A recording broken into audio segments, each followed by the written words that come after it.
Okay, ladies and gentlemen, welcome back to another episode of A-Town Rundown.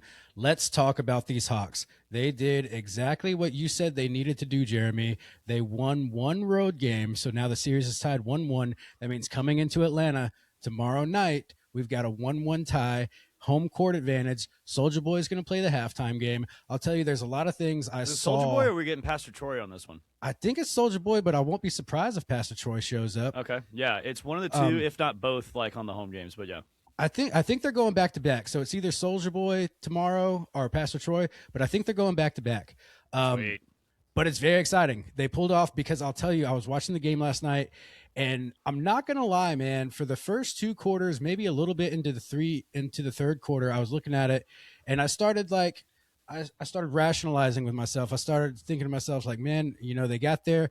Maybe they're just not ready. Maybe it's just not it. And I was wrong. And I could not be more proud of the guy I'm going to call the star of the hour, CJ McCollum. Came out of Absolutely. nowhere, did what we thought he was capable of. He proved to us. Now, I'll tell you, there was a lot of times during the game where I did give him a lot of, what are you doing? Why are you doing that? Why aren't you passing the ball? But I'll tell you, when it was time to be clutch, that's exactly what CJ was. And honestly, how did you feel about it ending with the free throws like that and him? Because I thought it was perfect rather than the Knicks getting the ball and finding a way to move it down the court with 4 seconds left. He misses the free throw, they get the rebound, and then it's a slow rise. They can't get there in 4 seconds, and we win the game that way. I actually kind of prefer it rather than him sinking those free throws. Yeah, no, I think that's a good point. I mean, right, because if he hits the free throws, they've got 5 seconds to start to think about a plan.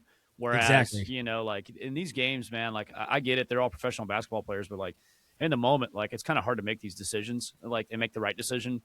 I think the Hawks did the right thing in that moment, where like they kind of made sure that Brunson couldn't get the ball for that last shot. Mm-hmm. And, you forced Mikal Bridges into taking a shot, on his back foot where he's not really the most comfortable and obviously not their best player. And not to talk bad about Mikal Bridges because he's a fine player, but like they wanted Brunson or Karl Anthony Towns to take that last shot. That's Absolutely. your 1A and 1B. CJ missing those free throws made me extremely nervous. But Yep. in reality, man, it's like CJ's not the free throw shooter you expect him to be. Like he's actually only like I think I heard Brad Rowland say he's like 77% free throws on Yeah. the season. So it's like it's not bad, but it's also not like Nikhil's like a 90% guy. But I'll also tell You you, know what I mean? it made me just as nervous. But then when I see how long it takes the rebound to come down and then how long it takes them to get it in their hands, and I'm just watching the clock go from 4 to 0, I was like, okay, not the worst thing in the world. We win by 1 point, but a win's a win. And I'll tell you, I honestly think I did not realize who Jalen Brunson was or the caliber of a star player he was until Mm-hmm. this series. He has Yeah, been he's a bucket getter. decimating us. He really has. Yeah, But I'll tell you, I believe it was Kaminga when he stole the ball and ran it down to the other side for a score. That's when I saw everything change. That's when I yeah. knew we were in this fight. That's when I knew we could win the game. Well, and At that's that that's what very we moment. that's what we talked about during the playoff preview was if the Hawks can get out and run like that, it Mm-hmm. doesn't always mean like fast break, but like if they can get out and play fast, Yep. they're going to have the advantage. If we play into what the Knicks want to do, then it's likely that we lose, and that's kind Okay. of like what happened in Game 1. Like the Knicks really forced us into playing ISO Mm-hmm. ball, and CJ can do that. And you saw CJ was putting up points in that first game, but he wasn't. We weren't moving the ball side to side. Like Mm-hmm. that's how. And I think we still had a decent amount of assists, but it just didn't feel like we were flowing the way that the Hawks like have been flowing these last couple of months when they went on this big run. Um, in Game 1, the defense was really good. Jalen Brunson's going to get his, Yeah. but the difference in Game 1 is that Karl Anthony Towns was also able to contribute as much as he did, and that's you end up losing by 11. Um, and in that game, like both games haven't been officiated very good, I'd say. I would agree Um, with that. yeah, and even in Game 2, Now I uh, will say there were some missed calls that went our way. There were several times, especially last night, where I sure. saw what I thought was a straight up, textbook foul, and it wasn't called, which could have worked to our advantage. Well, some of the things that the Knicks are getting away with is Brunson and Josh Hart are flopping like a Yeah. fish out there, bro. Like just constant flopping. So many times these things should be picked up. Jalen Brunson falls down and he's like up screaming at the ref and stuff. And it's not really, they're not really paying attention to it. So as we get different refs throughout the series, I want to see if some of those things start to, if they make them pay for doing that. Right. Some of the screens that they're setting, like when you set a screen, you're supposed to have your feet kind of shoulder width apart. Like that's as far as you can go. And these guys are doing like full splits. Yeah. And in the NBA last 2-minute report, which, I don't know if everybody knows this, but like after like the day after a game, especially a playoff game, NBA will put out an official like review of the last 2 minutes to see if there were any missed calls. I got them on here. I saw Mike Conti post them today, but one of them was on the Jalen Brunson 3 that I think tied the game.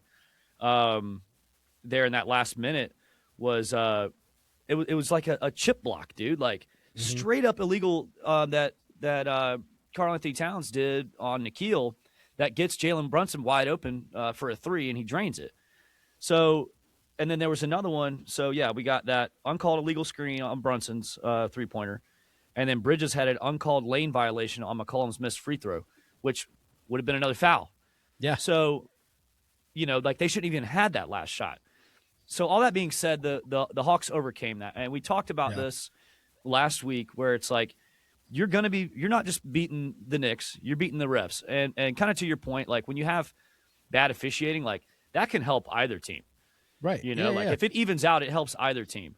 I think the Knicks have benefited from this a lot more. The free throw disparity in game 1, where I think they had like 11 more free throws than us. I don't really put all that on officiating because if you remember in the game, and something that we talked about again last week was when Mitchell Robinson's under the basket, you got to foul him. Well, Absolutely they did it. The way that I was saying that, the context I was saying that in was more like you can't just let him get easy points. But what they resorted to was like hack a Mitch. You know what I mean? Like where they're just hacking them. Which you can't do that. You definitely have to be smart with how you play. You're playing with fire a little bit. Exactly. It's yeah. like I agree. Stopping their possession with Mitchell Robinson on the line, which I want to say he hit like 1 of 4 free throws. But that's also what I was trying to say last week is like if you got Bradley or somebody out there, get him fouled out. Just keep going at him. But here's the problem: is like when you're playing Hacka, is like you're going to go over the limit on fouls in the quarter. And now when they inevitably take Mitchell Robinson out and they start running their offense, more of like Jalen Brunson, you want to play defense on him. It's like, well, now every single foul, Jalen Brunson or Karl Anthony Towns is going to the line. And they're very good free throw shooters. I know. So it's like, it's dangerous. I get that grand aspect of it, but, it's kind of like, I mean, okay, now that we're there at that point, like, aside from all that, like, there's certain things I want to see more from the Hawks, especially when it comes to fouls that, like, I understand that like you want to have mid-range shots, you want to have 3-point shots, you definitely want to have 3-point shots when you're behind, but how many times are we going to have wide open shots that like these Knicks aren't even trying to guard you that much because they know you're going to airball it. They know you're going to miss. What I want to see is I want to see you guys take it to the paint. I want to see you get physical and play their game. If they're going to get fouls called on you, you need to get fouls called on them. They need to take you to the line just as much as you're taking them to the line. Get physical, get in there, go for the layup. And if you get a foul out of it, cool, do it and one. Like I want to see more of that than I want to see these missed threes. And like, yes, we won. I'm glad we won. But at the same time, how many missed threes were there? How many missed mid-range were there? How many times should we have just taken it to the paint and drawn a foul and gone to the line?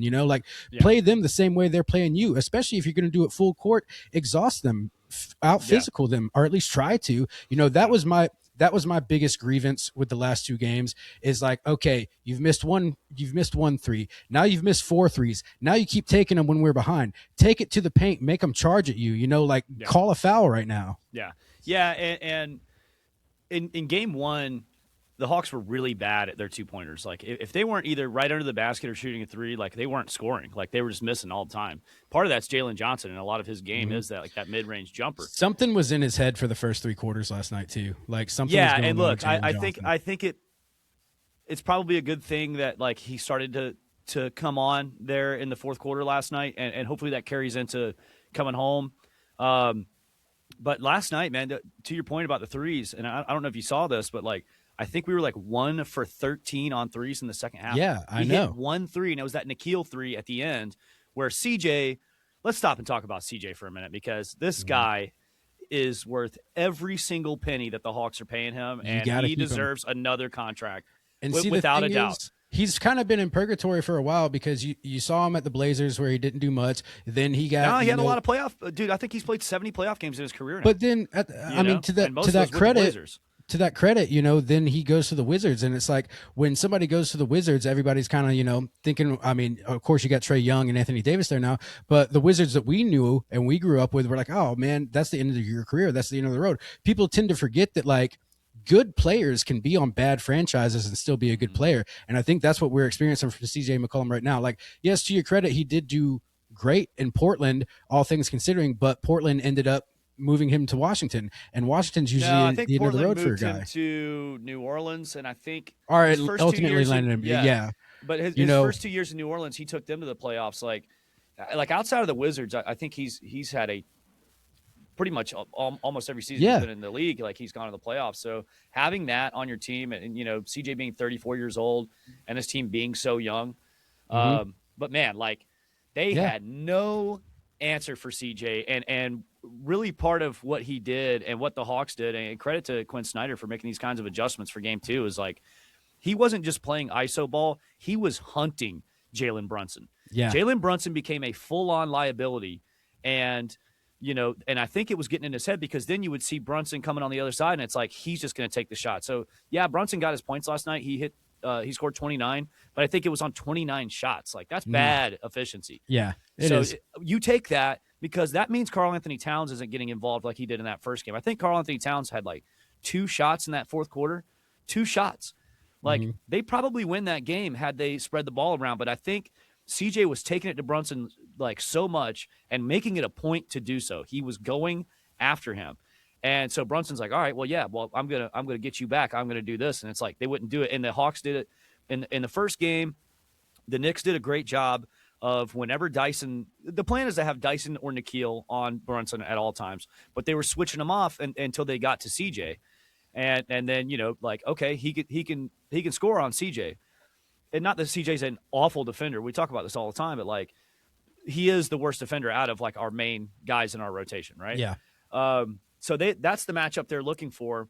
We kind of reversed that on them, and the Hawks did a fantastic job of making sure that when they switched, it was either Nickeil or Dyson or Nickeil. It's like pick your poison, like because both of those guys can guard him. And again, Jalen Brunson's gonna get his, but if he's shooting 29 shots and getting 29 points, that means other guys aren't able to score. Like they're not getting the opportunity to score. So you got to hope, and you got to believe that the Knicks will probably make it a point to not do that next game. But on the other hand, it's like their best chance sometimes is just to let Jalen cook. I think that they should get Karl-Anthony Towns more involved. I think Karl-Anthony Towns is kind of notorious for disappearing in games like this because he's extremely talented. But like, if you're just going silent in the fourth quarter and you're not in the huddle saying like, bro, I know you feel like you're hot right now, but like, let me help you. Yeah. And there was also a moment in the game where I think the Knicks were up by like 12 when we went into the fourth quarter. Yeah, no. But they started the fourth quarter without Jalen Brunson or Karl-Anthony Towns on the court. I highly doubt. Do you think that ultimately? Again. Yeah, that's what I was going to say. Do you think that was ultimately their downfall? Yeah, it was a big part of it. And just like another turning point in the game, like you said earlier, was Kuminga, like imposing himself. Like get out there and be physical. And like Jalen needs to look at Kuminga and watch him on film from game 2 and be like, I need to be more like that because he can be that. All these guys we've mentioned, aside from CJ McCollum, like they were not off to a hot start last night. Something just ignited them in the fourth quarter. And I think what they did was they did what we've been talking about, and they turned it into a full court game. I think there's a little bit of strategy to it too, where like, in a sense, you're kind of letting them punch themselves out. You're letting them get super comfortable, letting them do that. And then all of a sudden, when the game's on the line in the fourth quarter, you turn on the explosion. And it did get to a point there towards the end where I don't think the Knicks could keep up with them. And I think if the game lasted 2 or 3 more minutes, I truly think the Hawks would have. The Hawks would have won by a larger margin. And also, to your point, back to CJ McCollum, do you think that because of the teams he's been on and ultimately coming from the Wizards here, do you think that because of that puts you in a mindset where you're kind of like under the radar since the Wizards are a team nobody pays attention to you? Do you think for the last season or so, people have not been paying attention to CJ McCollum and they don't understand what he's capable of until now on the Hawks? Nah, man. I think CJ's career overall, like all the NBA guys, like they know CJ. They know what he Yeah. does. They know he's a bucket getter. Uh, I think Well, the with way him, the like Knicks were this is playing just against him last night, they were playing like they were surprised by it. Well, like I said, CJ was hunting Brunson. He was, man. And if these I think we next just two can't do games- anything but give him the props he deserves for last night. That was insane. Absolutely, no, that was he was amazing. brilliant. He was brilliant. Got to work on those free throws because that definitely made me very nervous. But I'm confident he will. That's kind of the first thing he said in his post game interview. It was like they're like, "Wow, you had such an amazing game and you took over it, and you're the new villain of New York." And he's like, the first thing he so says, modest is like, and so humble. Yeah, he's like, I got to work on these free throws, and he is, man. And So let's modest and talk so about humble. this New York crowd because it's so stupid. Like they always create a villain. Like, Yeah. why does the New York fans need a villain? And they It's have to because scream they always F lose. somebody. They have to scream F Bro, somebody. they even did They F have Trey to. Young chants, which we called it. They Yeah. even did that. It's like, bro, he doesn't play. Like he's not Yeah. here. Like, Yeah. why are we doing this? And then they did an FUCJ. And keep in the mind, they thing were is- winning when that happened. And like But the all thing that is, when does you're- is motivate these guys. Exactly. And when you're doing it to CJ, like seeing him in interviews, especially post game and like on the radio and stuff, you couldn't be doing it to a nicer guy. Like he's not going Right. to play into that. He's not going to play the villain role. He's not going to give you the things that Trey Young gave you. Like He's not gonna mock the crowd. He's not gonna no. And as soon as he was asked after the game, he's like, "I'm not a villain. I'm a husband and a father." Like that. That was he's his like, answer. I'm a nice guy. Yeah, I have a wife and 2 kids or something like that. Yeah, yeah. Yeah, No. that's CJ though, man. It's like, and he gets it. Like they're all passionate and everything, but like New York Knicks fans, like I'm sorry, but y'all are the corniest group of fans in the entire NBA. Like Yeah. Celtics fans don't act like that. They have so much more like pedigree like behind them and championships. Lakers fans don't even act like that. New York Knicks fans, like they're just nasty. And like the things I'm seeing on Twitter over the last week with the Knicks fans, man, is just it is out of control. And they won game 1 at home, which, yeah, guys, you're the 3 seed playing the 6 seed. You're starting at home. You should win that game. They're out in the streets like putting on the championship parade. Like they just won the Yeah. NBA finals. And the Like, thing guys, is, you won something- one game. Something about the South, we have an old saying that says lose with class, but win with class. So maybe Yeah. that's something that you know what they're reminding me of? They're reminding me of this other New York team's fan base that ironically also is orange and blue. Yeah, we'll get to them later. Those guys? We will definitely get to them Yeah. later. By the Those way, guys? the Mets owner was courtside game 2, and like I saw a lot of people on Twitter be like, By the "Do way, not let him I- into the stadium." I talk all this crap year round because once again I am married into a family of diehard Mets fans, and Oh God, yeah. lately it's been a lot of fun though. Oh yes, and we'll get to that. But big thing about what happened this weekend, you just had to steal one in New York, and Yeah, exactly. if you just win all of your home games, you win this series, and you can win this game. I said Hawks in 6. I still believe that. Coming home 0-2 is a big hill to climb because all the momentum is for the Knicks. All they want to do is steal one here, and that puts them in a great position. And then you're at a point. If you lose those first 2, like you're at a point where you got to win 4 out of 5, Yeah. and that's not a good feeling.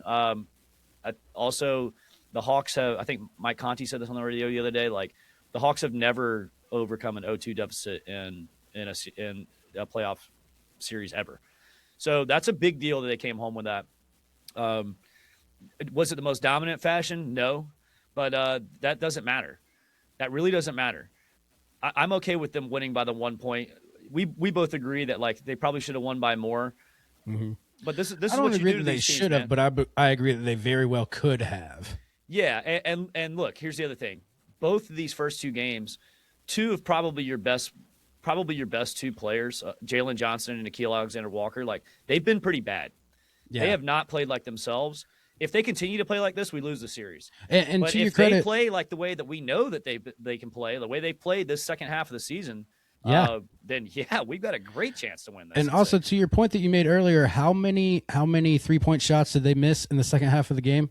12, and they made 1. So that's how Think much we about that. could have. That's how much we could have won by. Imagine That's if how you- much if we you hit should have 3 won more, by. 3 more of those threes. And I'm a big That's 10 proponent. points. Jeremy knows me personally more than any of you guys listening. Jeremy knows me very well, and I unless, am unless very your wife's listening or something. unless she's got yes, to be and beat. she doesn't. She doesn't care.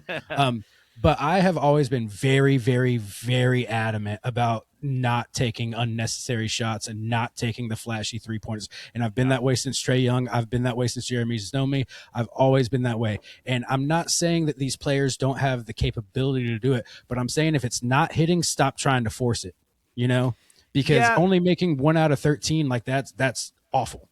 Awful. At the same time, though, is like you're not going to win by what's the saying? Like you make 100%. You miss 100% of the shots you don't take. I get that. So. I get that. But if I've missed 4 threes in a row, I'm gonna stop doing that. For a while. Yeah, there's other ways. There's other ways to get it done, or at least move around. Go to the corner because I mean I don't play professional basketball, but I've always looked at it as I feel like corner threes are a lot easier to make than like way behind the arch. Yeah, well. You don't get any backboard and you have you know what I mean, like, so corner threes I think they definitely have their own monster. Yeah but some of these guys are great, like Nikhil's great from the corner. I'd like to see, like, also with Dyson Daniels, like his offense has been, now he's still getting assists and everything, and he was taking no prisoners last night though. He wasn't putting up with that, dude. And how about Mitchell Robinson, like, when he like pushes Dyson down, he gets the offensive foul, and he decides he's going to step over him like he's Allen Iverson or something. It's like, bro, you're a bench player. And look, I like Mitchell Robinson. He's a great bench player. Yeah, he's a great player, and he's certainly a force. But like, you stepping over a dude that you're like 7 inches taller than, like, and Dyson wasn't having it, man. He got up, and you shouldn't immediately got in his face. Shouldn't. They call a technical punched foul. Him in the nuts. Yeah, well, I'm glad he didn't, because they call a technical foul. We shoot a free throw, and we get the ball, and we win by 1 point. So if you're Mitchell Robinson, man, like this morning, it's kind of all your fault, because that 1 point. That 1 point. If you didn't do that, man, like this game could have gone to overtime. It had everything like gone the exact same way. But like, and with Dyson, like, clearly they're going to leave him open for 3 because they don't believe he can make them. And so far in this series, he has not made them. I don't want him to get to the point where he's scared to shoot it. Yeah. If they're going to leave you open and you knock down 2 of them, man, like that could be huge for us. So I want to see Dyson continue to try. He's not. So yes, he's been bad as a 3-point shooter, but like throughout his career, he's been fine. It's like this year, he's just didn't have it. And like we talked about the last couple weeks of the season, like all of a sudden he was hitting 45% from 3. And it's like, all right, man, like you're telling me that it's in there.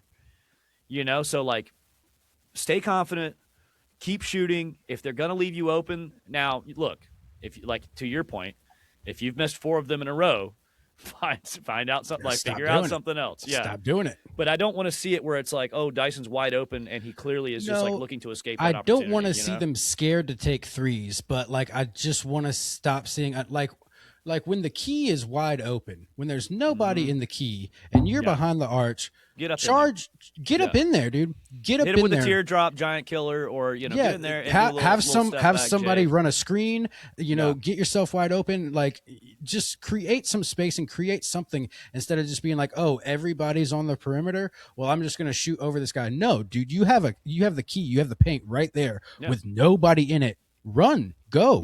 Yeah. And them coming home, like, I know it's an amazing feeling. It's crazy. Like, I know you probably felt it too. Like, we didn't get to talk that much this weekend because I was out of town. But, like, Sunday, I was just barely thinking about the Hawks. Like, I listened to a couple podcasts, like, about them, like, on my long drive home from Asheville. And outside of that, it's like, me and my wife weren't really talking about the Hawks that much. I come home, I'm like, oh, the Braves are on tonight. I definitely want to watch the Braves. Like, this is an opportunity to get in the Braves. Like, but I just didn't feel that confidence. I'm even like, I put out like 2 tweets on Sunday, like about the Hawks and like what happened the night before. And of course, like you get on there and it's just Knicks. Rabid Knicks fan base all over. I kind of want to commend you for that, because I feel like you and I have reached the age and reached the point of our lives where vacation's vacation. Because there's a few times I did text you during the weekend and you didn't respond, and I was like, you know what? He's with his wife. He's with his friends in Nashville. Like, people need to understand, like, when it's time for vacation, it's vacation. Separate yourself from that smartphone. Separate yourself from everything else. Enjoy the time you have with those close people that you're out of town with, because At the end of the day, all you have is memories, and you never know when the next right. time you're going to say goodbye to them is. So, like, when you're on vacation, be on vacation. Put the phone down and experience life when you're out of town with those who you love. And I commend you for that. Yeah, so yeah, and I had to, and had the Hawks won, you know, it would have been a lot harder to keep the phone down because I'd Yeah. be so excited. Yeah. But the other thing is, what I was about to say is like, you go from being like, oh, you know, maybe we are going to lose in 5, maybe we do get swept or something. Like, let's see what Mhm. happens. But after last night's game, man, like I woke up this morning and I was so I'll pumped. tell you, man, You it know what I puts mean? that idea, it puts that idea in your head where it puts that belief in your head, like we can do this. Because can you imagine going into tomorrow and it being 2-0? I would kind of be like, all right, well, let's just see what happens. Like, I mean, you know, whatever happens, happens, you know, and then God forbid, you know, they end tomorrow with 3-0. I would have given up, you know? Oh yeah, no, it would be very sad. And look, as a Hawks fan, I've seen that. You know, like Mhm. we had 2 years where uh, we got swept by LeBron's Cavs. Mhm. And we had good teams. Those were great teams. One of those was the 60-win team. And then the year after that, same thing. And like there were games where we got really close to stealing one.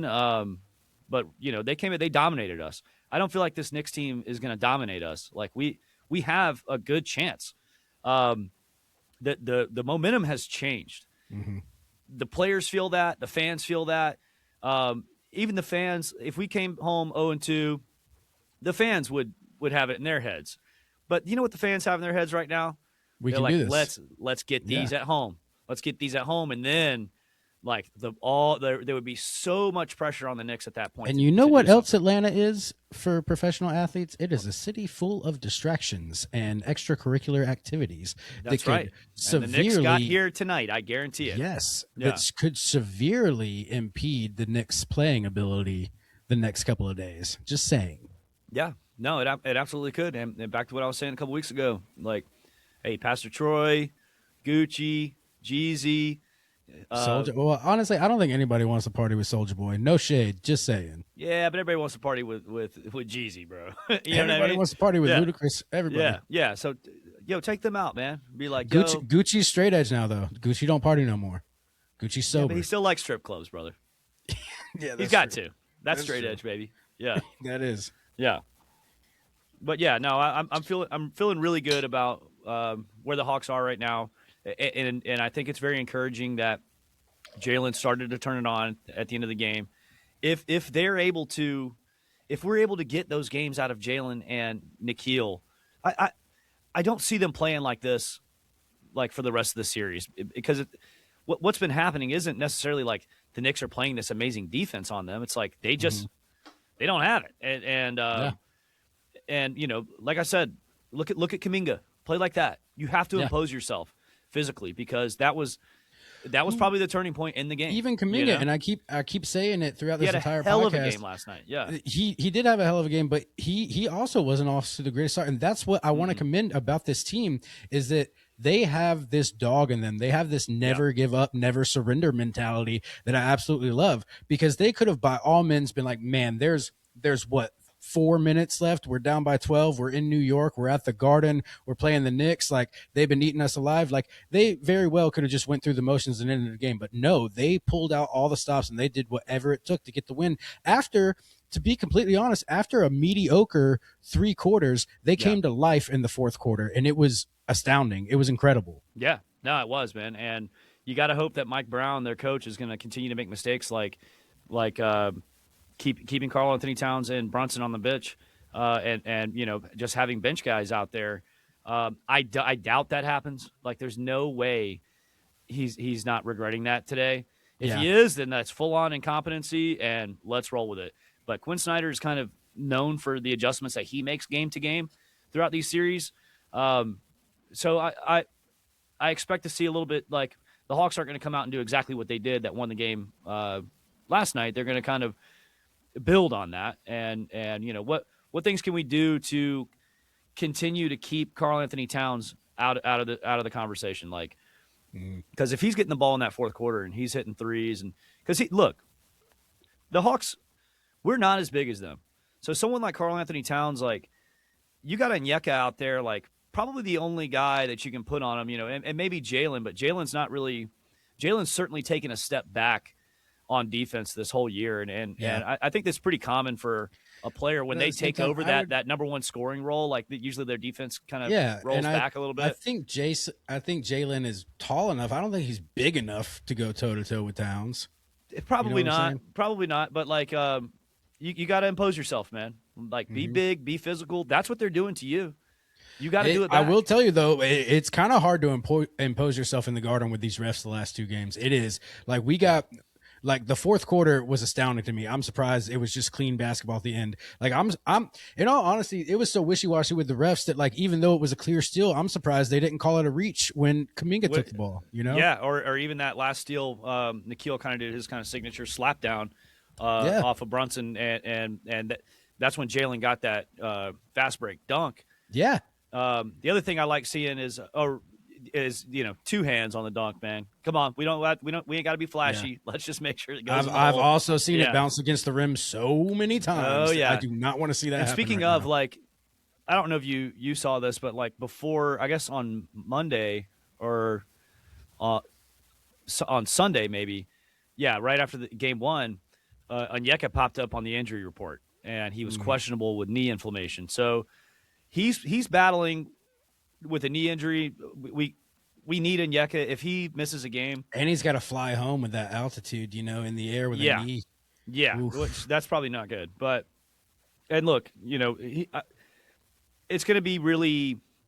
I'd be shocked if he doesn't play every game that he can. Like, but if this thing gets worse, that's not good. But he's playing through an injury basically. Now, when does Jock Landale come back? He wouldn't come back until Game 6, right? Am I correct? No. So last week after our podcast, his reevaluation came out, and he's going to be reevaluated in 2 weeks from there. So he will not be in this series. Okay. And then you have Mo Gay, who took a hard fall in the first half, and I saw that. He ended up coming back into the time- game, but he didn't really he didn't look the same. That's what I was going to say. By the time I got home from the gym, which, by the way, I was at the gym.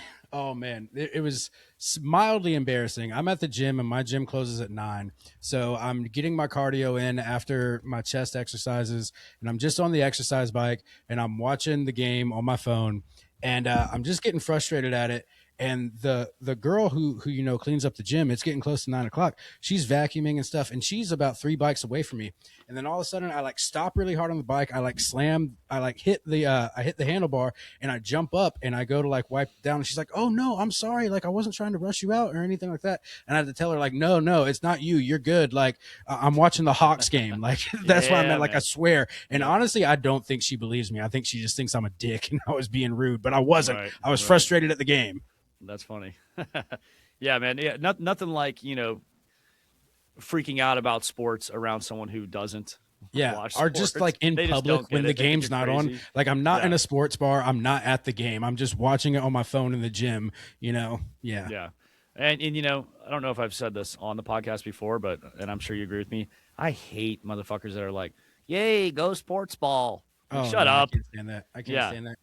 Like that infamous meme of the girl who's at the sports rally and she's just like, "Go sports," and she pulls broccoli out of her pocket and all that stuff. That's Yeah. funny, but what are you doing here? Yeah, exactly. Let us enjoy it. We know but it's point being made, meaningless, but by the time I got home from the gym and the time it took me to go home from the gym and get home, I turned on the TV and Mo Gay and they were evaluating Nikhil Alexander-Walker for injury too. I was like, okay, so Mo Gay's out. Now we might have Alexander Walker out. Yeah. But they were both back in the second half. So yeah, and then Mo Gay, like I said, he didn't look the same. Hopefully, he's getting some treatment where he's going to be okay on Thursday when we play again. But I thought Mo Gay was great in that first game. Man, he's playing great defense. We were talking about how he wouldn't be able to go against Mitchell Robinson before the series, and it's I think he did fine. yeah, he did better than I thought he was going to do. So I enjoyed Mo's defense. If he's able to hit a couple threes for us in this series, it's going to really help us. So hopefully he's all right. Hopefully Onyeka's all right. I mean, without our bigs, we're already not big enough. Or we're already not as big as the Knicks. I'm not gonna say not big enough, but we're already not as big as them. If it goes down to Tony Bradley's got to start a game or something, we're in big trouble. Yeah. But Tony Bradley did play last night, and but hey, your boy Kispert played last night too. He sure did, and in a game that we won. Imagine that. Yeah. He came out. He got a couple points. I think he was two for 4 or 2 for 5 or something like He that. also put up an incredible air ball that I've never seen the likes of before. Like, Yeah, wow, that was astounding. It was Right. amazing. Yeah. Picture perfect. Yeah. He looked like Dyson Daniels shooting threes out there. But he only took 1 3, and he was just like, all right. And then Quinn Snyder didn't leave him in the game. But for hey, long, he also learned. He saw that and he was like, oh, I'm not going to do that again. Yeah, exactly. So, gotta. Sorry, I don't know what this guy's doing. He's like biting my headphones. But yeah, having Corey Kispert in like over Reese Shea, I still don't agree with. But it didn't kill the Hawks. Someone's got to eat up some of these minutes, especially when someone like Mo Gay goes down. So the rotation all of a sudden becomes a little bit bigger. Tony Bradley came in. I don't think he scored any points, but he had one hilariously bad shot. But he bodied up Mitchell Robinson, which is that's why we hired him. That's why we went out and signed him, is because specifically for one guy. So I expect to see a little bit more of Tony Bradley, and he's still rusty. Again, he didn't play all year until he came in with us, and we barely saw him in the regular season. We basically only saw him for a couple minutes against the Cavs, and then we saw him in that final game where we just let the whole bench play. And I've seen some dummies on Twitter. They're like, well, maybe we should get Buddy Hield out there. Remember he scored those 30 points? I'm like, no. Yeah. He's barely played with in the a game. Man. He scored us 30 points in a game that didn't matter, that we almost lost by 30 points. You know what I'm saying? Like, no. We punted that game. We were fully okay with losing that game. And look, we ended up getting the Knicks. Hopefully that works out good. You know what I thought was funny? I always forget this, but like Steve Holman at the end of the game, he was like, and the Atlanta Hawks defeat the New York Knickerbockers. I always forget that that's what the Knicks is short for. It's so weird hearing it said like their full government name. So weird. Yeah, and it's like, it's such an old name. It reminds me of like, what is a Knickerbocker? I don't know. Like, I feel like that's like trousers or something. You know what I mean? Yeah. Beats me, man. But I would much rather be a Hawk than a Knickerbocker. Yeah, I agree. Steve Holman said on the broadcast last night too. He was like, I think it may have been one of CJ's shots or whatever. But he was just like, oh, and the shot goes in and it silenced these loudmouth New York Knicks fans. And I'm just like, yeah. It's like he doesn't hold back, man. Steve Holman's a goat. Silence him for a little bit, not long enough. Yeah, I mean, bro, they were stunned at the end. They were stunned. Normally, like, if they were losing that game by 10 and there was, less than a minute left, they start heading for the door, but they stayed, like, for the end, and they just kind of stood there. Like, the stadium stayed, like, 3/4 full, like, a couple minutes after the game. Like, they couldn't believe what happened. But, I'm totally – obviously, I'm a diehard fan of the Atlanta sports teams. You're a diehard fan for your hometown teams. And, like, I respect all the fans, like, around the country or around the world, like, how they are about their teams, except for the New York Knicks fans, man. Like, they're so nasty, so stupid. Like, they clearly think they're kind of like that UGA the world fans. Kind of. But, like, UGA fans don't think that the world revolves around them. Like, the Knicks think that. Like, even when they were saying, like, oh, yeah, I like this New York Knicks underdog narrative. Like, nobody's calling you guys are not the underdog. No. You guys are not the underdog at all. Not I don't even know why you want to be that. Like, you guys are highly favored. Yeah, exactly. Yeah, the Hawks have not been favored to win one game. And I want to say, like, the ESPN trackers, like, put us at, like, 25% chance to win, like, both of these first games. So, don't talk to me about underdog. Stop posting dumb shit online, like, saying like, oh, Dyson Daniels is a full-on liability, like offensive liability. It's like, are you just looking at points total? Is that all you look at, like, as a sports fan? Like, that's like those old guys that watch baseball and like, oh, this guy's average is under 280. He must be bad. It's like, because they don't watch what he does on defense. They don't watch what they do on defense. They don't know anything about OPS. Like, they don't look at and they slugging also numbers. They also don't even consider the guy who's pitching against him either. Which that's another thing that bothers me. Yeah, exactly. Like, if my average is only 282, but the guy pitching against me only has like a 0.8 ERA or a 1.8 ERA, like, this is going to be an insane matchup. I'm not going to do very well. Think about those years where it's like you're in a division where you're going against like Jacob deGrom and Roy Halladay and Max Scherzer and like all these guys, Yes. like, and you're seeing them constantly. Yeah, like, Can you imagine your batting average is probably a little bit lower, but Can you that doesn't mean you're a imagine bad player. being an opposing team in 1995 and going to play at Fulton County Stadium, and Sure. 3 days in a row you got to face Maddox, then you got to face Glavine, then you got to face Smoltz? What are you going to do? And you're What in are the you gonna division, and you got to play them, like 4 series a year or something like that. Yeah. What What are you supposed to do? Yeah, exactly. Or how do people feel like that play in the Dodgers division? Yeah. If you're the San Diego Padres or something. Yeah, I mean, you play against the Dodgers, and then you got to bat against Shohei the next day. Then you got to pitch against Shohei. Yeah, right. What are you gonna do? Let's go ahead and transition into Braves talk now. You ready? We're already All right, getting go on. Hawks, dude. We love go you, baby. Hawks. Yes, Hawks in 6. I'm still there with it. So, as of right now, we're going back to the A. As of right now, the Braves just got their asses beat by the Nationals. At this very moment, the Braves just lost 11-4. And let me tell you about this Reynaldo Lopez. I don't know what happened with him today.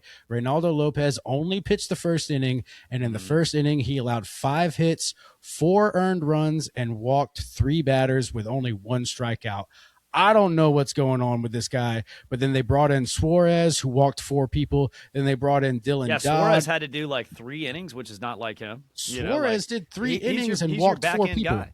Yeah, that's kind of weird. You but know? there's no way he expected to be going in that early. But also, like, I'm not even done. I'm not even close to done with how many pitchers they had tonight. Then after Suarez, they brought in Dylan Dodd, who pitched for 1 inning with 2 hits and 1 earned run and 1 walk. Then they brought in Aaron Bummer. Aaron Bummer did the best of the night, although he only did 1 inning with 0 hits, 0 earned runs, and 0 walks, but only 1 strikeout. Then after Bummer, they brought in Ian Hamilton, 1 inning, 2 hits, 3 earned runs, 2 walks, 1 strikeout, and then not done yet.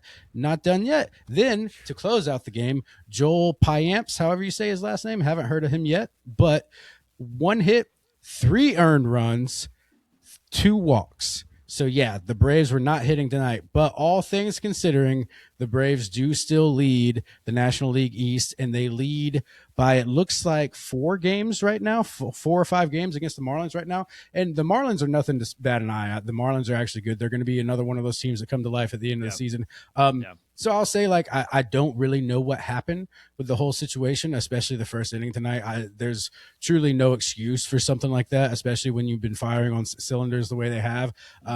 Hopefully it's something they can get cleaned up. Hopefully it's not injury related. I didn't watch the game. Jeremy and I were getting ready for this podcast as this game was going on. But hopefully that's something they can clean up. You don't want to see that. If we look ahead, let's see who's pitching tomorrow, because tomorrow we got to play the Nationals again. And who we get tomorrow? Probably like Grant Holmes or. Now keep in mind, this is going to be Sunday, This is going to be the 3rd game of a 4-game series, and the Braves have yet to lose a series, so they could still clean this one up and come out to win. Tomorrow's the 3rd game, yeah. Yeah, tomorrow's the 3rd game. It won't let me see the game preview with who's pitching just yet, but I can't imagine. Is it going to be Chris Sale? I don't think it'll be Sale. I don't think so, not just yet. But anyway, speaking of pitching, you want to talk about what happened last night with Acuna? Well, first I want to say just about the Braves so far this season is like them being a top 3 team in the MLB, like after 3 or 4 weeks, like that's amazing. Like, yeah, I think absolutely. every other division in baseball is tight right now, especially with the odds they have stacked against them. Like, you have to be so proud of the Braves right now. We did not see this coming at all. I think as of before tonight's games, I want to say that like every other division in the National League is separated by a game or half a game. Mm-hmm. Where the Braves had a 5-game lead before this game. So now they're at 4 or 4.5. That's a great spot to be in. Absolutely. I think, Chris Sale, we knew he was going to be good, but even Reynaldo Lopez, like, I didn't expect him to be amazing. And it's like, I know he had a bad night. Yeah, tonight, but you also don't expect numbers like this out of Reynaldo Lopez. Like, he's been better than this, and I don't want Braves fans to deter and have this reflect who he is as a player. This is an off night, and I personally feel in any sport, especially baseball, you're allowed to have an off night. In baseball, I think it's more allowed than any other sport. Too. Yeah, exactly. Yeah, you're allowed to have an off night. This is a bad off night because it's one inning with 4 runs and 3 walks allowed, but still, like, you're allowed allowed to have a bad night in baseball, that you still get over 100 more games. Like, but it also sounds like with the way that Walt Weiss went with the pitching is like, all right, we go and stretch out Suarez. Like, we're probably going to lose this game. Like, I don't, you know, you're not going to exhaust your bullpen and throw in your best arms. Like, I mean, Suarez is one of your best arms, but like, yeah. But, you know, they put him in a situation where just like, hey, man, just go out there and eat up some innings. If you look at the stat line, if you look at the game log, it kind of turned into a, all right, see what you can do, kid situation, you know, like, right. you know, it got to a point where it looked like a game you weren't coming back from. And it was kind of like, all right, give them hell, see what you got, go on and out there, see what you can do. Yeah, exactly. Yeah. And then, which is what you need to do in your rotation. You need to see what they got. And then when you do situations like that, you end up with somebody like Aaron Bummer, who you're like, okay, you pitched one inning, but you did the best pitching of the night. So it's like, okay, there's some promise with you, you know? Right. But look, before tonight, the Braves had the best ERA in all of Major League Baseball. Mm-hmm. Who saw that coming? Who saw Bryce Elder having like a sub-2 ERA? Yeah. You know what I mean? Especially like, with the Bryce Elder we've gotten in the past. You know what I'm saying? Like, I on this podcast was like, I'm bummed out that like Bryce Elder's going to make the rotation because of all these injuries. But it's like, man, he has been amazing.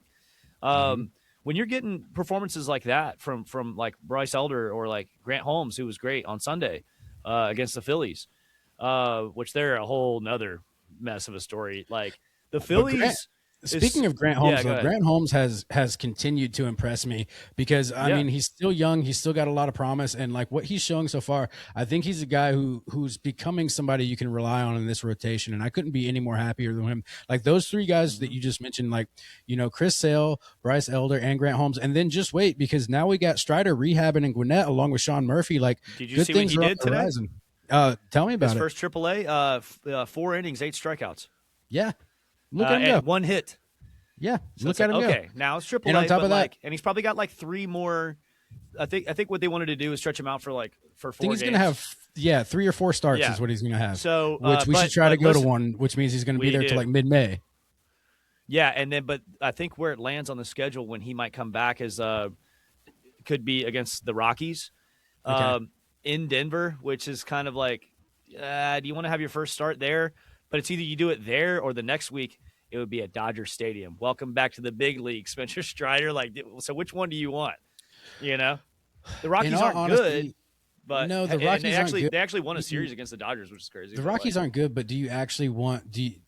All things considered, like we were saying with with Okongwu flying in the plane, do you want to mess with that elevation just coming off of an injury? You know, do you want all that? Do you want all the odds? You want all the odds that you can have stacked against you, or do you just want to come back in LA where everyone's going to all the odds are stacked against you? Yeah, I know that all the odds are stacked against you, but I feel like Spencer is one of those guys where when he plays against people he's not supposed to beat, you can see him show his ass and do a good job. You know what I'm saying? Nobody's expecting him to beat the Nobody's expecting him to beat the Dodgers, so you kind of have nothing to lose at this point. Why not, go out there and play against the Dodgers? That's what I would do.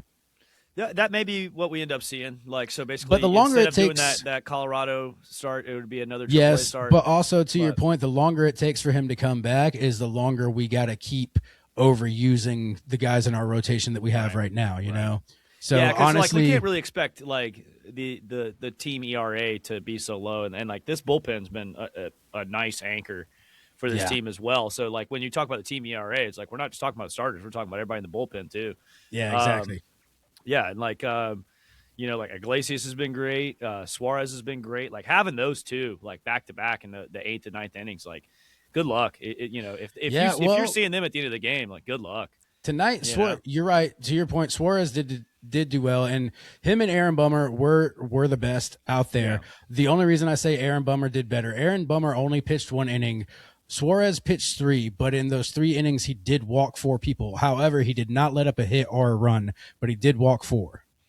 Okay, but like he's not a multiple innings guy. Like again, I think. But also, a walk that doesn't turn into a run is okay. A walk that doesn't turn into a run is perfectly fine, especially when you got 3 innings to do it. Sometimes you got to walk the guy. Sometimes it just happens, especially when you're not used to pitching that many innings. It's going to get loose. It's going to get wild. Yo, let's talk a little bit about this Phillies series this weekend because I know you and I both had that kind of circled on the calendar, We did. So the Braves get a sweep in Philadelphia for the first time in 10 years. Yeah. It's 2016. And which, some of I those believe Phillies because jerseys they they did were good. wearing were just so silly and ugly. And Yeah, like the weird black ones or whatever. but Like, also, let's what? talk That's about not how they Phillies. opened the series with a 9-0 shutout. That Come on. was amazing. That was amazing. Come on. Yes. Yeah, and the Phillies are an interesting team because like they spend Guess a lot how of mu- money on this roster, but they're all kind of getting to the point where they're kind of getting old. It's like Kyle Schwarber's kind of getting old. Bryce Harper's kind of getting old. JT Realmuto's definitely getting old. And he's battling through an injury right now. Right. So they're really missing him. But the funny thing that I heard about the Phillies is like they'll score like in the first or second inning, and they don't score again the rest of the game. Like in fact, more than any other MLB team, they have the least amount of like multiple innings scoring. Mhm. Like But so many also- games where they only score in one inning. It's like all you got to And do is get that, past that and you're good. In that 9-0 shutout, we just mentioned Martin Perez, 6 innings pitched, only allowed 4 hits, 2 walks, 0 own runs, and 6 innings. So it's a night and day difference in pitching between that game and tonight. Yeah, absolutely. And again, we said you're going to have those nights, and they're all professional ballers. Like, no matter who you're going up against, like these things can happen. Reynaldo Absolutely. Lopez sounds like he had a bad night. Remember, he missed all last year with a shoulder injury, so I didn't even really expect him to come in and do what he's done so far. Another thing with this team is like that we have to keep bringing up until these things happen. But like, Sean Murphy's coming back, Strider's coming back, Schwellenbach's coming back. Like, and when and I think the Sean Murphy coming back is a good thing because then Drake Baldwin has just been on an absolute tear. But you want to put him in a situation where he gets the DH and you still get like, Sean Murphy's still a great catcher as far as like calling the game and playing defense. I know his offense has kind of dropped off the last couple of years, but having him and Drake Baldwin like in the lineup is going to be great, and it gives Drake Baldwin some days to kind of just do some light work, part time DHing. But what happens when you bring like Sean Murphy back up? Like, Well, what let me happens talk to to like you- Dom Smith? Let me talk to you You know about what I that mean? too, because if you remember a couple of weeks ago, I was talking to you about what do we do with Jonah Heim, because he's been a Right. caliber. He's been a caliber playing defense. He's been a caliber catching. He's caught the shutouts and everything. And Yeah. then you and I both decided it might come down to a battle of the bats. And if it does come to whose bat is harder, because I know we got the DH is already settled. We know who Right. that's going to be. But we're talking about catching. And How many who's catchers going do to you be want to carry on the team? how many catches do you want to carry, You want and what 3 like happens with that, Jonah or- Heim? Because Yeah. we've already discussed like Jonah Heim's trade value and everything might have gone up just because of how well he's been in the catcher. Yeah, But yeah. let's talk about his bats, because I know we just got done saying like a lot of people look at the batting average and blah blah blah. Well, in this scenario, it could play into it, especially when you're talking about the Sean Murphy return, because as of right now, Jonah Heim is batting .217, 0 home runs, 2 RBIs, and only 5 hits. So if it does come to a battle of the bats, Sean Murphy has a hell of a bat. Yeah, no, Sean Murphy, when he's playing like the Sean Murphy that we initially traded for, like, I mean, you take Sean Murphy all day. But yeah, you got to decide what you're going to do with having 3 catchers on the roster, and then you got to figure out what happens to guys like Dom Smith, who's been on absolute tear and has been a great surprise for the season. A great utility player for you. Which And I then, don't want Mauricio anything Dubon. to happen with him. Like, Dubon's been amazing. He's been amazing, but Ha-Seong Kim's going to come back.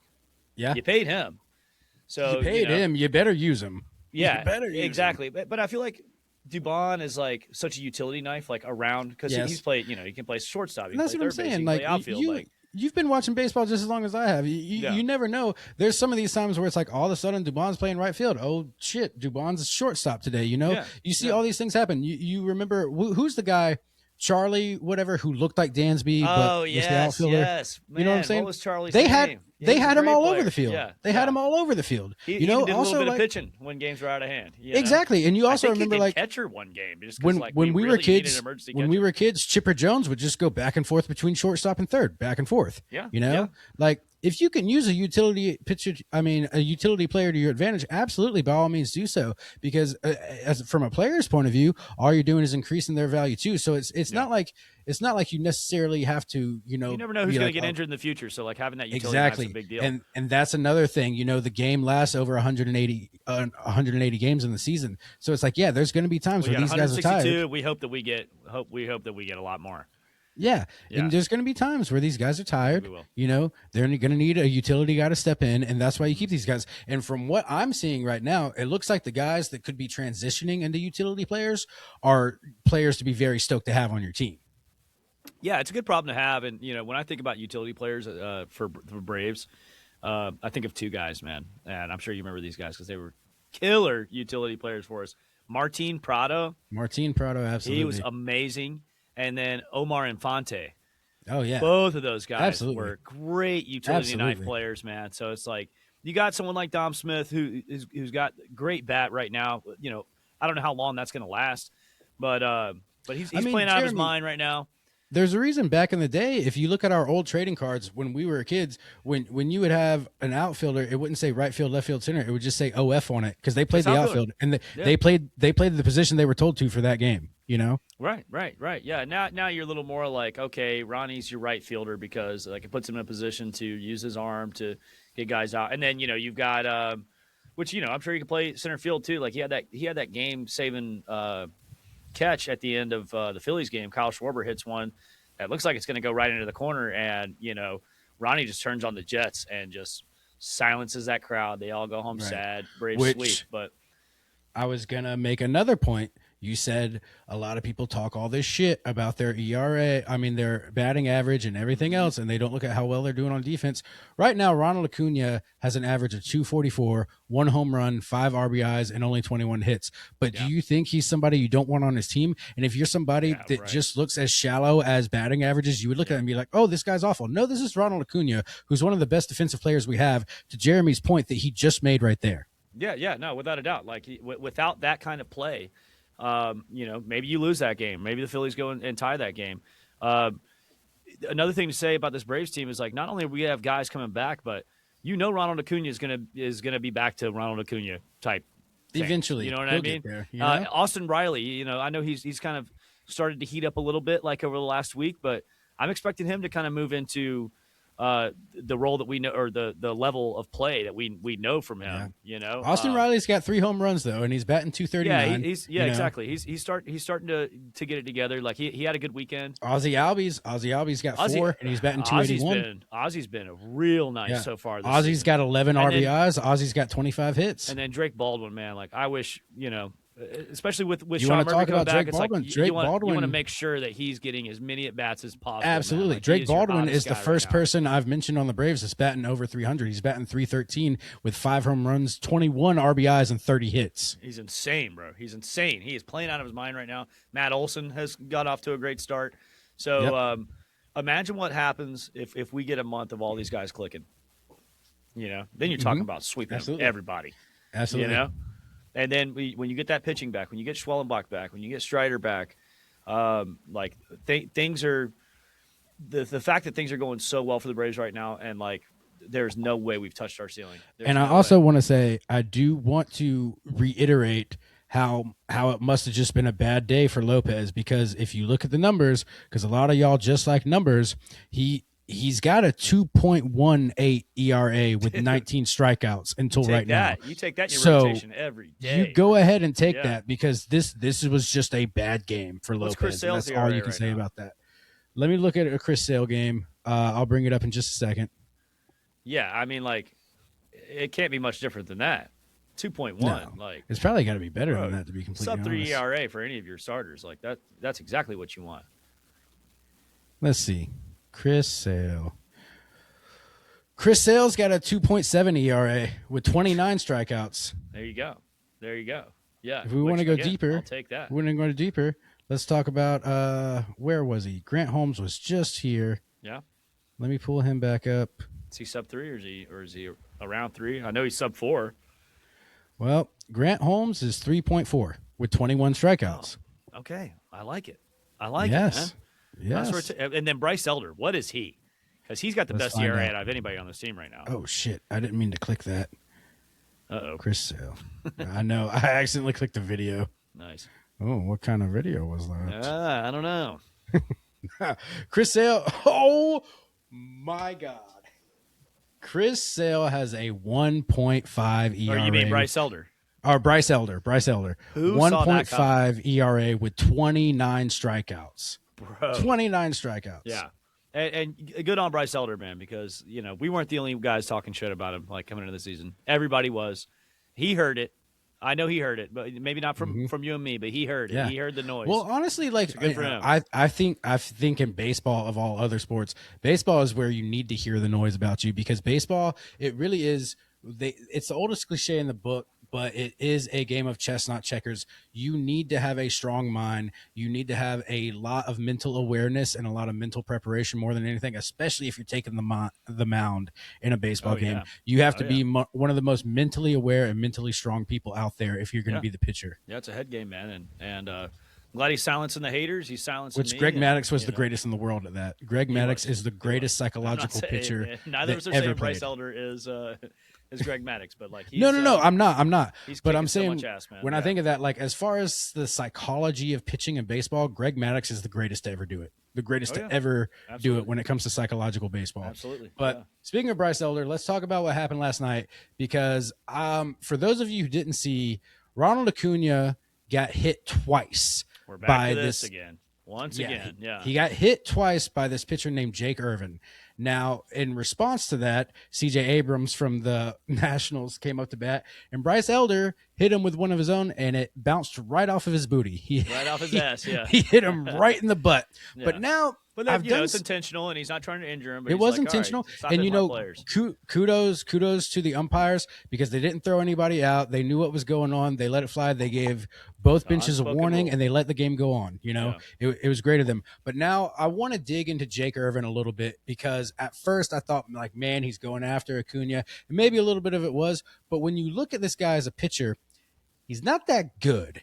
And honestly, I do think a little bit of it was just getting away from him. I think he was unintentionally throwing wild a little bit, because let me tell you this statistic, Jeremy, and this is laughable. Granted, I am not a professional baseball pitcher, nor will I ever be. So he's gone a lot further in his athletic career than I ever will be.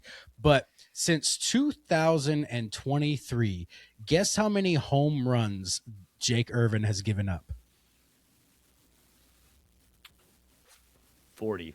I don't know. 90. Oh, my God. Already in 2026, he has given up 3. In 2025, he gave up 38. In 2024, he gave up 29. In 2023, he gave up 20. So the thing is, this guy is not that great of a pitcher. So there's a little bit of lenience to think, like, maybe the ball was just getting away from this guy. Yeah. I don't know. This isn't the guy something once, like, all right, you can be like, all right, Jeremy. Hitting him a second time, like, Jeremy. But I agree with you. Yeah, like that. But no, what I'm saying is, we are still this early into the 2026 season. Jake Irvin has a 6.16 ERA already. Yeah.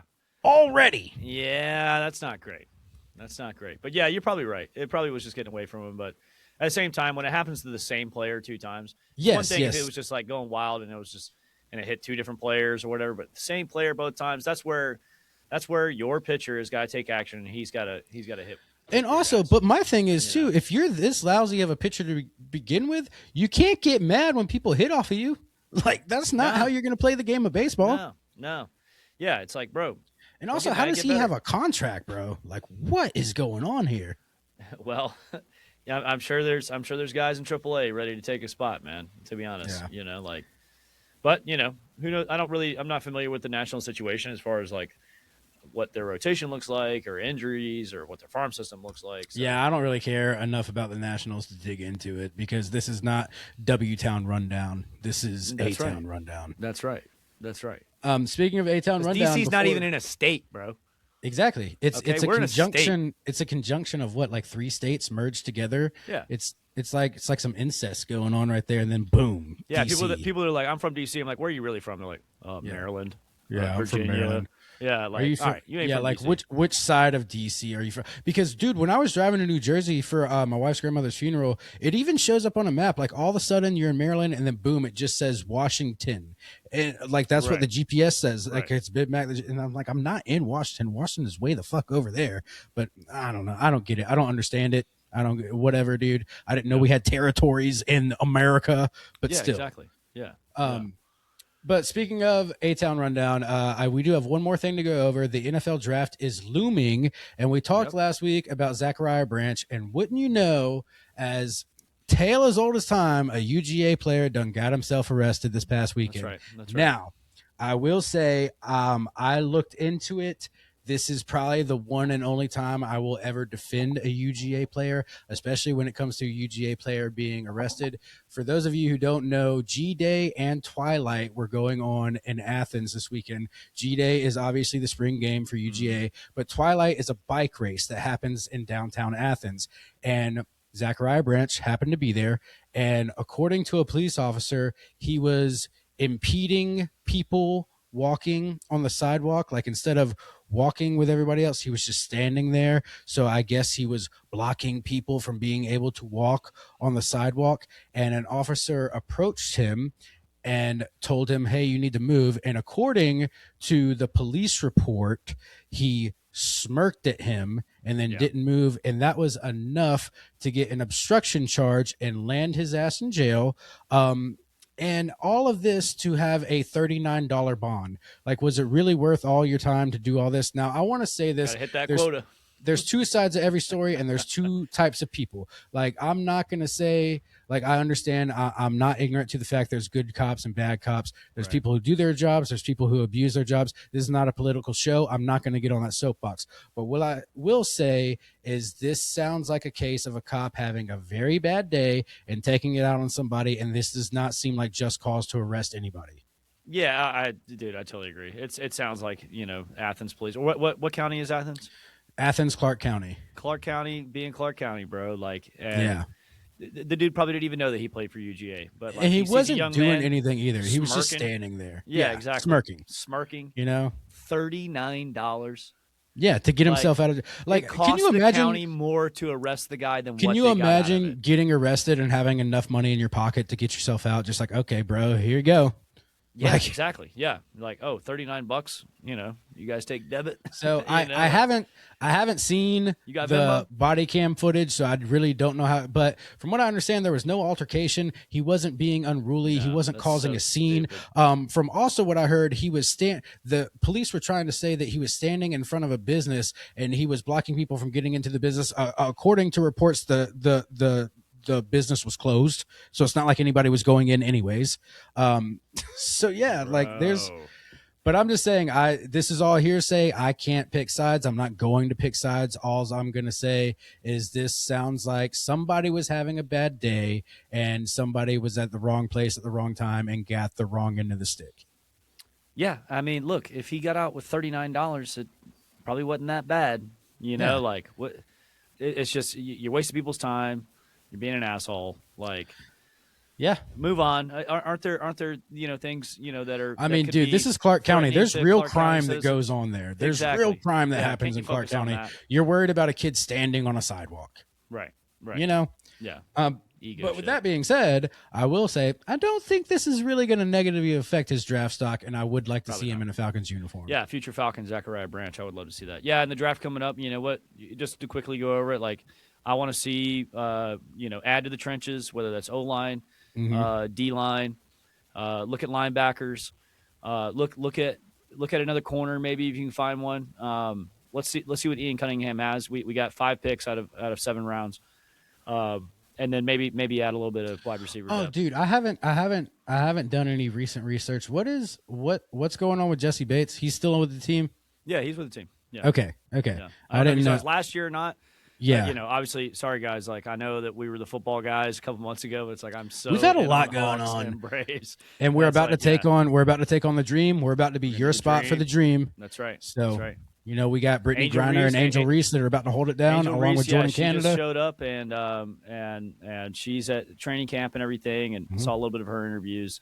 She's got a good attitude. She's clearly happy to be here. So let's see where it takes us. We got Ryan, we got Jordan, we got Angel, we got Brittany. We got a good squad. We are going to cover this. We're going to cover this all and the way do to the it finals, due justice. All the way to the finals. We're going to do it due justice. We are going to be your spot for the Atlanta Dream. We're going to do our research. You're going to have to bear with us. We're going to be a little rusty on it. I've never covered the WNBA before, but I'm excited to bring the WNBA to you guys, and we want to represent it to the fullest, and we want to do it justice. So we are going to give it our best shot. Yeah, we're gonna give the same amount of attention that we're giving to the Hawks, the same amount of attention we give to the Braves, the Falcons. You know, I would love to cover Atlanta United, but unfortunately, they are absolutely dreadful this year. Yes. But we will Yes. talk about them if anything happens. But I also want to say I didn't know this until recently. Atlanta has a professional volleyball team called the Atlanta Vibe, and apparently they're really good too, from what I understand. we might have to look into that too. These episodes are going to go from an hour and 15 minutes to It's just gonna be all 3 day. hours. We're gonna have our own radio station. You guys Yeah. can tune in every day, listen to us. You know, Yeah, we are talking about putting out these episodes a lot more frequently. So we'll see. Yep. And if our schedule allows, you're gonna get more of them throughout the week because Yeah. we've seen traction. We see you. Trust us, we Yep. see you, Yep. and we want to engage with you more, and we want to be on your radar more. We want you to hear more of us just as badly as you want to hear more of us. Trust us. So we are going to find a way to make that happen. Jeremy's working his ass off making this happen. Like I'll be fully transparent with you. Like I'm a busy guy. Jeremy's a busy guy, but he just finds a way to just get it done, and he is in the trenches. He is doing everything he can to get this product out to you. Like it's amazing. Like he works his ass off getting this out to y'all. I only do it because I love it, man. Love doing it. Love chatting with you. Love talking about, Atlanta sports. Like, if I didn't have a microphone in front of me, I'd be saying it to somebody else. You know, I'd be saying it at the bar. I'd be saying it to my wife. I'd be saying it to all my friends. You know, I have friends that, like, every time I I say see it them, to a like, bunch of they wanna coworkers catch who up. Yeah. I say Yeah, it to a same bunch here. of coworkers who have no idea who Chipper Jones is, because they weren't Right. even born by the time he Right. retired. Right. So Yeah, can't help it. So no matter what, like, I'd be doing this anyways. So everybody that's listening, thanks. And stay tuned. Like, we're gonna try and keep growing this thing. and eventually one day we are gonna get one of the Atlanta Dream players on here to talk with us. It's gonna happen. That would be It'll awesome. happen. That would be we great. We will get a real life, Atlanta Dream or Atlanta Hawk or Atlanta Falcons, whether they're retired or they're playing or. But I think I'm gonna go. I'm gonna go ahead and call it. I already have a favorite Dream player, and it's gonna be Jordan Canada, and the reason Okay. being because we're the same height. She is the shortest player on the team, and I am not know finally the same height as a professional athlete. There we go. Well, no, man. Remember when you got Ozzy Albies? Altuve. Oh yeah, that's right. I got Ozzy Altuve. Albies. You got Jose I Altuve. got Yeah. Altuve. All right, Not a bad one. but you got anything else, Jeremy? You all good? Nah, man. Yeah, I'm good. Next week we'll be talking draft. Hopefully more Hawks basketball, and let's see if these Braves stay on the hot streak. Absolutely, man. We'll see. All right, so you guys know where to tune in. You can catch us on YouTube at A-Town Rundown, Spotify, Apple Podcasts, Amazon Podcasts, iHeartRadio, all of it. We're international, baby. If you That's just Google us, you can find us. You can also find our Podbean that's got links to everything where you can find us. You can listen to Jeremy's band Sunmancer on all the streaming platforms. Yep. You can watch music videos of Sunmancer. Check us out on Instagram, A-Town Rundown. Interact with us on X or Twitter, whatever you like to call it. Jeremy is running the keys on that. Yep. Get in touch with us, on the Reddit, on Knicks the Atlanta fans know Hawks me Reddit. well now. Yes, as they should. Because Knicks fans, guess what? Even though we don't like you, you're allowed to listen to our show too. That's right. Yeah, if you want a little insider information, come on over and check us out. But, Maybe you'll learn something. yeah, I maybe. doubt it, but Maybe. You But as clearly don't know always- enough. Don't know much already, but whatever. As always, rise up, caw, be safe. We'll see you next week. Oh.